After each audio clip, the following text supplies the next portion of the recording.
stayed. So it stayed a little bit deep, and it just caught it. You know, that's the worst when you have to go through another moto of coming from behind, putting in your very best effort, knowing there's no way in the world you're going to finish in the top 3. It's kind of, you know, for Chad, you know he's capable of a lot better than that. So this is an agonizing moto for him right now. Chad Reed finished 3rd here last year. He's not going to do that, or he's going to have to have a miracle happen for him to finish 3rd this year. The 22 rider out of Australia had a very impressive Supercross season, finished 2nd behind Ricky Carmichael. Right now, Carmichael showing some cream of the crop in the motocross. What do you think about Reed's motocross skills, the outdoor guys? Everybody says he's a Supercross specialist, but he looks pretty darn good at motocross as well. Yeah, he looks faster in this moto. I think he's probably riding with a little bit of anger, too, after going down the first turn and throwing caution to the wind a little bit, just saying, you know what, I don't even care if it's going to pin this thing. And it's actually starting to work in his favor a little bit more. He popped up really high off of that jump. That's what running shows. But, a smooth line would have done. I mean, those are things you look later on in the motor like that for the faces of the guns to change. We saw a little bit of that right there. Yeah, he'll try to make that alter his line through the next time. But he's starting to put the pressure on Preston. He knows he's eventually going to get him. I'm sure that's how he feels anyway with the way he caught him. But still, you know, it's going to be a disappointing moto for Chad Reed in the grand scope of things. He's going to lose a lot of points in this championship. Travis Preston out of Hesperia, California, in 9th place, just in front of Reed. Reed goes to the inside. He's going to have a good line here. He stays on the throttle just a little bit longer, and now Reed moves into 9th spot. Preston drops back on the factory Honda to 10th. Chad Reed's moving up. The time is counting down. Ricky Carmichael is out in front of this one. Stick with us. Robbie Floyd, David Bailey, and Aaron Bates with you here in Mount Morris, Pennsylvania. The AMA Motocross Series presented by FMF. We're glad you can be a part of it. Ricky Carmichael is out in front, but he didn't start that way. Early hole shot recipient was Chad Reed. He made an immediate left turn, went off the track, dropped back. Carmichael had to fight James Stewart just a few laps ago, and Carmichael has since checked out David Bailey. Well, he had the opportunity to do what James did to him in the first one, was to reel him in, scope him out, get a kind of a taste for you know, how fast he's going, the lines he was using, and then at the halfway point just decided, all right, I'm going to put down 2 fast laps here and see what happens, and he was able to gap him. The gap stayed the same. Team Kawasaki, Jeremy Albrecht, the mechanic of James Stewart, giving him the pit signals out there. He's probably just saying, hey, ride your own race, don't do anything crazy, gain the points. But you had to be impressed by the fortitude of Carmichael. Didn't get the best start, worked his way up, battled with the guy who everybody's saying is going to give him the challenge all year. Has checked out since then. I'm sure Ricky felt good about beating James in the first moto, but he feel a lot better about it this time because James is riding all out as far as I can tell. But I want to go back and say that, you know, I don't think he's been able to prepare physically and ride and train during the week like he would like to, with the sickness, his hand, his rib, his foot before that. Where Ricky was able to train and test. And, you know, that's the difference today. James is giving it 100%, but he's only got about 80 to give. So after this race is a week off, and I expect him to be way more informed and have a good look at what he needs to do now. He's never raced with Ricky before, and now he knows he's getting beat by him, but it's not going to happen very many times. And remember, boys and girls, this is the 2nd stop of 12. We still have a lot more racing, a lot more AMA motocross to go throughout the year. Expect those two to go at it again. White flag comes out, 1 more lap to go here at Mount Morris.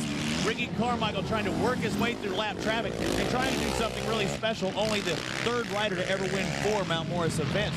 Ricky Johnson, also Damon Bradshaw, the Beast from the East, the only other 2 riders to do so. Yeah, pretty much the ink doesn't even dry before they got to rewrite another record. Everything Ricky does is another record. It's incredible. I mean, he's stacking up records for Suzuki as well while he's doing all these motos. And, you know, now he's into the 30s for consecutive motos that he's been able to win. So, I mean, I've just never seen anything like this in the sport. I mean, Michael Jordan was good, but he had people around him that helped him on nights when he didn't do that well on his own. And Carmichael's out there by himself all the time, 450, 250, indoors and out. And not just the specials, not just good at Supercross or Motos. We see Kevin Windham in 3rd place, gets by Sean Hamlin, who's a lap down. But, you know, he's not just a specialist on one or the other. He's dominated this year so far. You know, he had to back it down for Supercross a little bit. You know, he's the top guy in the world. There's no question. I mean, he's putting an exclamation point to it right here in Mount Morris, showing everybody, hey, I have the best. I'm up against him, and I'm showing you I'm fast. You know, I talked to a mechanic after the first round about the bike. He's like, you know, he really had no baseline to start with. He didn't know how the bike was going to perform. And, you know, a lot of his competitors had problems at the first race in Hangtown, and today, not too many excuses from the other guys. Straight up, he was able to beat James Stewart, and, you know, I think that says a lot for the motorcycle as well. I think all the guys who hits, and I know Ricky's confident in himself. I mean, look at that, he's pumped, but now the guys wearing the yellow shirts around the truck can relax a little bit as well. The 450 is working for you. Exactly right. Rodney Coster, I mean, he is a genius, but it makes him look like even more a genius. Brings Ricky in, wins the Supercross champion, looks very good now on the 4-stroke. That Sebastian Portelli's really been developing this past year, and just showing you how good the Suzuki is out there on the track. What happens on the racetrack sells in the dealerships, and I think a lot more yellow bikes will be sold here very soon. Ricky Carmichael takes Moto number 2 at Mount Morris. He is stoked, and his 4th victory here at the Mount Morris track in the 250cc class. Yeah, he's happy there. And if you look back down that Bradshaw Boulevard straightaway, you don't see James Stewart, so he was able to get a gap on him. You know, there was no question today who was the best. No excuses from anybody, and Ricky's going to be able to rest on that for the next couple of weeks, knowing that he's got everything covered for now. And James Stewart, his best ever finish in 250 motocross. 2-2 moto scores will give him 2nd overall. Let's take a look at our Suzuki Moto results. RC Stewart, Wyndham Fonseca in 4th. I believe that should give him his best finish here at Mount Morris as well. Look at Chad Reed work his way all the way up into 8th spot. But Ricky Carmichael, the man of the hour, popping wheelies like Nomad out there. I mean, perfect moto scores, 1-1. He's already got his little track after the race laid out where he knows he can go get up next to the fans. It's becoming a habit for him. Down to Aaron Bates with 3rd place. Kevin, consistently getting faster as the motor progressed. What is it going to take to run up front with these guys? I don't know, just keep working at it, keep going to the drawing board, and I was riding consistent 3-3, but probably obvious that's not really what I wanted to do. It's you know, we got to get up there, we got to challenge Ricky for the sake of the sport and for the sake of ourselves. You know, we all want to win, we want to win bad, and you know, we're going to the off weekend. It just gives us more time to get out there and ride and try to catch that RC guy. That's not the last we'll see of Kevin Wyndham as we take a look at the overall results. Carmichael, Stewart, Wyndham, Fonseca does finish in 4th. He finished 5th here last year, so improvement. John Dowd in the 10th spot. Good to see Dowdy back riding motocross again. So down to James Stewart.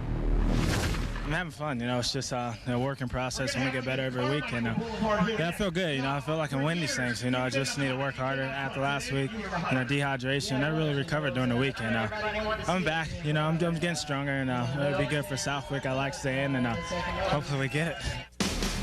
All right, our Honda highlight today, David, run us through this. Well, it was the pass in the first moto by James Stewart, just bonsaiing his way down those stairs, making Ricky go, well, I don't really want to have to go down there that fast if I don't have to. Then the contact, a small mistake by James, led to contact, him trying to cover his line. Ricky going, I ain't going to move off of my line. And then the second moto, Carmichael airs it out over the finish line jump, a quick maneuver by James to try to get right back at him, but ultimately it was Carmichael in this corner with the perfect line. Never looked back from there. Let's go down to Aaron. Ricky Carmichael, 1-1 for the overall victory. Ricky, this marks your 17th overall consecutive win. How sweet was this win for you? Oh, it was fun, you know, that battling like that, you know, regardless of result, that's what racing's all about. And that's what the sport needs, that's what everybody wants to see. And this was a fun weekend. It was fun for me. I'm sure it was fun for Bubba, and it's going to be like that, you know. I'm sure the other guys are going to step in there with Kevin and Chad, and but we were definitely riding good today, and I felt good. Definitely got to give it up to the team, Makita Suzuki there. They were awesome. I'm sure somebody will step up, Ricky says, but when? That's the question. David, take a look at the points. The Ricky perfect score, and really 28 points between 1st and 2nd. That's going to be hard to make up. I don't care if we're in the start of the season or not. Well, you can't even give Carmichael 5 points, you know, because when are you going to get that back? A long road to home for the rest of the riders. Ricky Carmichael comes out on top here at Mount Morris. For David Bailey, Aaron Bates, I'm Robbie Floyd. This has been a presentation of OLN. For more, log on to OLNTV.com. We'll see you next time at Southwick.